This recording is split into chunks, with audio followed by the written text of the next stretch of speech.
Greetings and salutations, young true believers. So, in his How Can We Be Moved by the Fate of Anna Karenina, Colin Radford asks us to consider a scenario in which we're drinking at a bar with someone, and they proceed to tell us a story about a tragedy. Some young person got killed, or uh, someone lost their wife, something like to that effect. And he asks you to think about how you might gauge your reaction. Would you be appalled? Would you be shocked? And then he asks you to imagine further. The person who's relaying the story finally says, "Oh yeah, that's just a little made-up story. It's part of a novel I'm working on." It's strange, right, that you would find yourself feeling uh, such intense emotions. It would be strange, rather, right, if you knew that the story was fake. You didn't know that the story was fake when he began relaying it, right? But now, right, how can it be the case that you go to see Romeo and Juliet performed and you see Mercutio, Romeo's friend, die and you're moved by his fate? Or you read Anna Karenina by Tolstoy and you're moved by her fate? Or you see Gandalf fall into the chasm of Moria and you're moved by his fate? How could this be, right? As Radford notes here, page 171, if one is really moved, one surely cannot comment on this in an admiring tones, right? How could we take pleasure in tragedy, right? Surely being moved to tears is a massive response which tends to interfere with saying much, even to oneself. And surely the nature of the response is such that any comments made that do not advert to what gives rise to the feeling, but to the person experiencing it, tend to suggest that the response isn't really felt. Compare this with leaning over to a friend in a theater and saying, "I am completely absorbed or enchanted or spellbound by this." So it seems strange, right? We take delight in tragedy, right? But it seems like we don't really suspend our disbelief. We don't really believe that any awful thing is happening to a young person, a Mercutio. Um, we know that what we're watching is fictional, and yet we're still affected by it. So this seems to present a paradox, right? Um, and Radford offers up uh, six possible solutions, all of which he finds ultimately unsatisfactory. So what we're going to do is we're going to run through each of his proposed solutions and see why he thinks they are lacking, and then see if we can't flesh out some kind of solution to this. So the first solution, it's when we read the book, or better, when we watch the play, again, say it's Romeo and Juliet, we are caught up and respond, and we forget or are no longer aware that we are only reading or watching a play. This is known in theatrical circles and in the television industry, movie industry, as suspension of disbelief, right? In particular, we forget that Anna Karenina, Madame Bovary, Mercutio, and so on are not real persons. But Radford finds this unsatisfactory. This is what children do. They get caught up in this, but adults don't, right? He notes, this is his complaint, right? It turns adults into children, right? It's true that when children are first taken to plays, they're unclear about what's going on. They're terrified, but we don't do that. We don't try to shout advice, typically. We don't try to run onto the stage, right?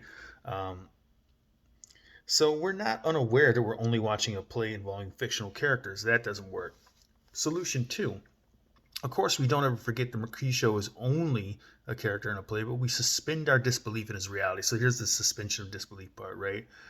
The theater management and the producer connive at this. They dim the lights and try to find good actors. All this is true, but the paradox remains. When we watch a play, we do not direct our thoughts to its only being a play. We don't continually remind ourselves of this unless we're trying to reduce the effect of the work on us. You might do that with a horror movie, for example, right? Nonetheless, and as we have seen, we are never unaware that we are watching a play and one about fictional characters, even at the most exciting and moving moments. So the paradox is not solved by invoking suspension of disbelief, though it occurs and is connived at, and we try to do it. So that doesn't work. The third solution is perhaps the most unsatisfactory of all. It's just another brute fact about human beings that they can be moved by stories about fictional characters and events. That is, humans might not have been like this. But our problem is that we are, in fact, moved like that, and how can we explain it? So this doesn't work. Fourth solution. So here, Radford gives you an elaborate example of a man, and surely we've all been here. We've done something similar to this.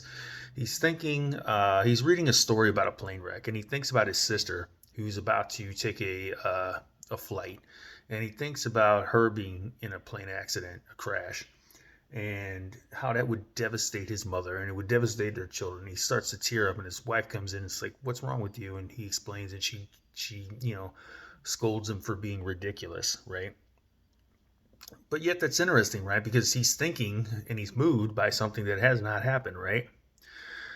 So a little bit further on, page 173, Radford writes, "So now suppose that the man thinks not of his sister but of a woman. That is, he makes up a story about a woman who flies to the States and is killed, and whose mother grieves, and so on, and this gives him a lump in his throat.